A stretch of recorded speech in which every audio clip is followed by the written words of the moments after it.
I'm freezing some of my apples today.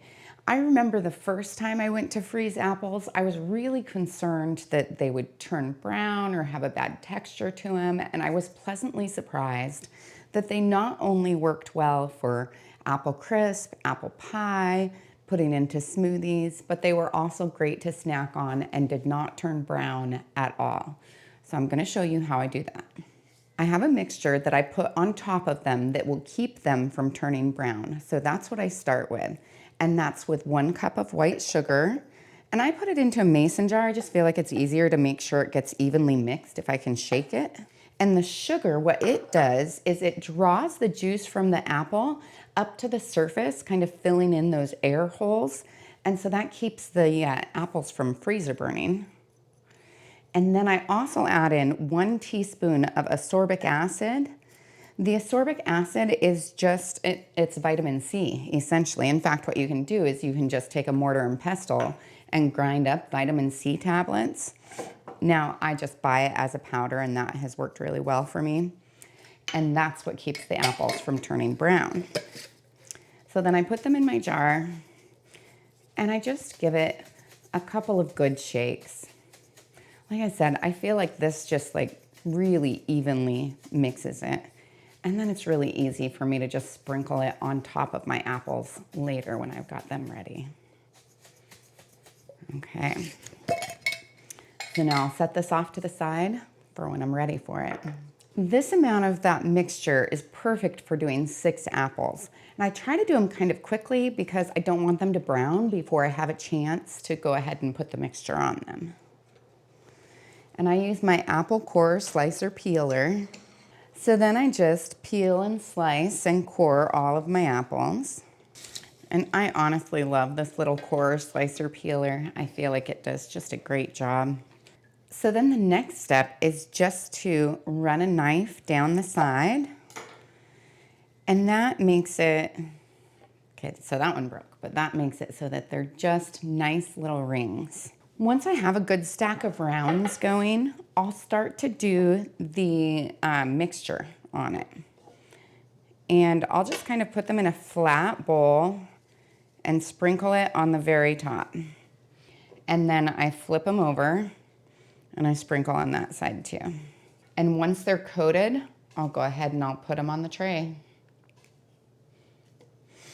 And the ascorbic acid, as far as flavor goes, tastes just, a little bit sour, like a citrus sour kind of taste. And then, of course, the sugar is sweet. Sometimes they break, and that's fine. They'll still taste fine. I really like using the silicone mats on the bottom of my tray because it makes it so that it comes off a little bit easier at the end. So I'll freeze them separately. And this makes it so that it's not a large frozen clump with all the moisture holding them to each other, but I can take them out just 1 or 2 at a time. Now I'll place these in the freezer for anywhere from 4 to 6 hours to allow them to freeze nice and hard. I really like to write what it is before I put anything in the bag because a lot of times there'll be a little bit of water on here, and the other thing is you think you're going to recognize what it is, but a lot of times you don't, or you don't remember, when you put it in.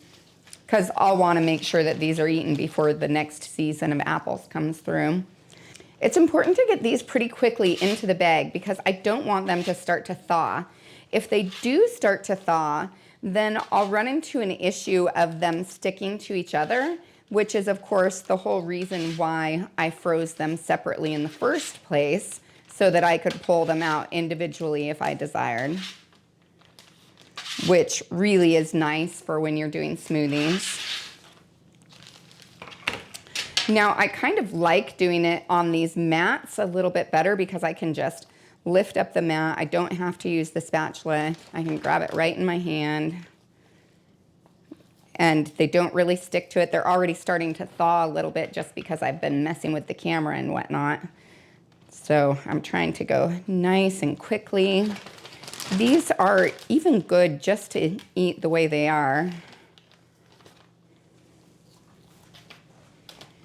The other thing about this mat that's nice is that I can lift it because otherwise it's kind of hard to get your hands underneath them.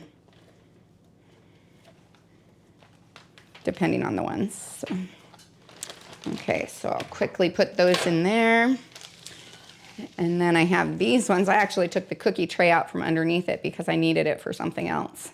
So they were just on the silicone mat. And I'm just about at capacity here in my bag. And everything's fine, so I'm gonna work really fast. Then I just try to get as much of the air out as I can and get it nice and flat. I can kind of shift it around a little bit to flatten those out. And I'll want to eat these about in the next 6 months, although I've eaten them even longer than that. The only thing that happens is that some of the water crystals will kind of start to separate from the apple itself. I suppose it could get freezer burned, but we've never really had them last that long. I'm gonna go ahead and taste test one.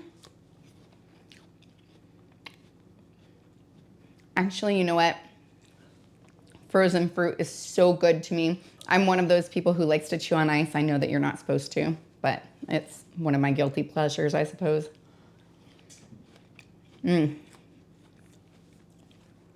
So eating a frozen apple or a frozen peach, it's just like having a really sweet ice cube. And you notice that these have no browning to them whatsoever.